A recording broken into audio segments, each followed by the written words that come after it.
Il est 10h55, il nous reste 5 petites minutes et je vais vous demander justement en 1 minute chacun de nous dire en conclusion de ces échanges ce qui est pour vous l'espoir numéro 1 et l'inquiétude numéro 1. Vous le prenez dans le sens que vous voulez. Commencez avec vous, Jean-Daniel Lévy, puisque vous avez vraiment la matière sous les yeux. Peut-être 2 espoirs. C'est bien, ça me va. Le premier espoir, c'est que on est face à des jeunes qui se prennent en main.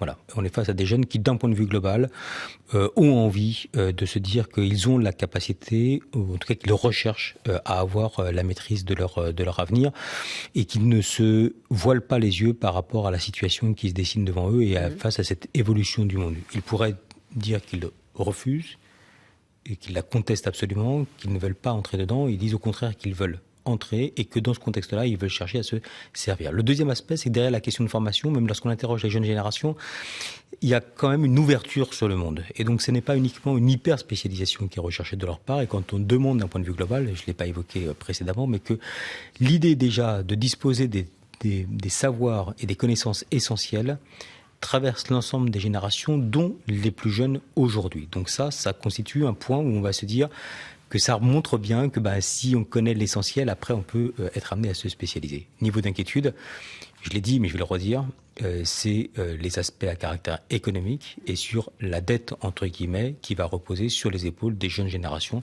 lorsqu'elles vont entrer sur le monde du travail. Merci beaucoup Jean-Daniel, voilà, qui correspond un petit peu à votre source d'inquiétude première, Claire Silva. Oui, moi la source d'inquiétude première en ce qui me concerne, c'est la question du financement et surtout de l'égalité. Oui.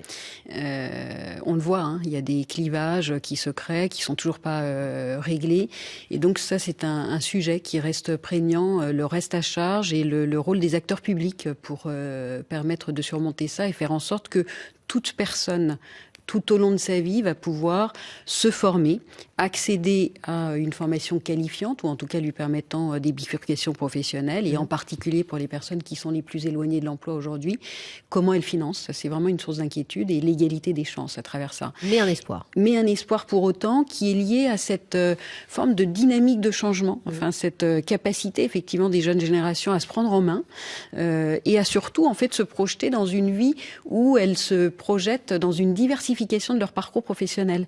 Donc on voit que ce sont des personnes qui potentiellement projettent le fait qu'elles vont avoir plusieurs vies dans une même vie. Merci beaucoup Claire Silva. David Cluzo, même question pour vous. Inquiétude et espoir.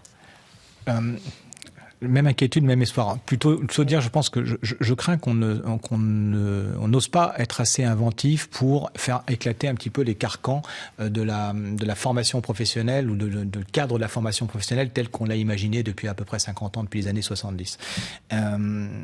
Et mon espoir, c'est exactement l'effet miroir. C'est-à-dire, je crois qu'on peut le faire et qu'on va le faire parce que les acteurs se mobilisent, que finalement il y a aussi une crise qui nous oblige à nous mobiliser et que derrière, comme vient de le dire Claire, on est poussé par des jeunes qui ont envie d'apprendre, qui ont envie de s'investir, qui ont envie de connaître, etc.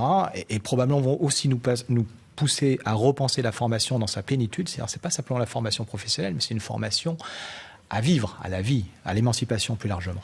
Merci David. Thierry Pêche, en quelques secondes. En quelques secondes, mon espoir, c'est le mouvement, c'est le flux, la tendance, oui. Tout ce qu'a montré Jean-Daniel. Je pense que tout ça n'était pas lisible de la même façon il y a 15 ou 20 ans. Donc on est sur une pente qui est, je crois, la bonne. Ça va dans le bon sens. Mon inquiétude, c'est la formation initiale, et c'est plus exactement l'école, et sa faible capacité à donner de la confiance aux jeunes.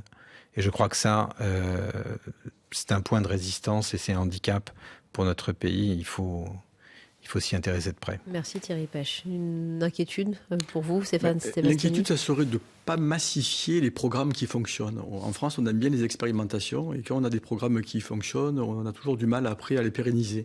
Et donc ça, c'est une vraie inquiétude parce qu'on parle beaucoup de la mesure d'impact aujourd'hui. Je vous ai cité 2 grands programmes qui ont de l'impact, donc il faut les massifier, il faut les faire durer. Et l'optimisme, c'est de voir toute cette énergie. Moi, je vois beaucoup de gens qui n'ont pas de diplôme, qui ont du talent. Je parle beaucoup des talents. Je me rappelle le dernier prix Créadi à l'ADI qui fait du microcrédit, là. C'était un entrepreneur qui a commencé tout seul. Il était tout content de nous dire qu'il avait 24 salariés aujourd'hui. et qui voulait nous prouver dans son cartable en nous montrant la quittance de ses 20. On lui dit non, ça va, c'est pas nécessaire. Mais voilà, moi je vois beaucoup de talent et d'énergie et donc j'ai confiance. Merci beaucoup pour cette humanité, ce concret, ces échanges et d'avoir participé vous aussi de l'autre côté à cette réflexion. Les résultats, je vous le disais, plus détaillés de ces enquêtes sur AG2R, lamondiale.fr. On va poursuivre ces réflexions, le temps aussi qu'Harris Interactive fasse son travail d'enquête avec le 5 octobre, une nouvelle édition dédiée dans cette réflexion à la santé tout au long de la vie, la santé, autre aspect éminemment d'importance. En parlant de santé, profitez de votre été, soyez prudents. Merci beaucoup Jean-Daniel Lévy, Claire Silva, David Cluzo, Stéphane Sébastiani et Thierry Pêche de vous être associés à cet échange ce matin. À très bientôt. Merci. Merci beaucoup.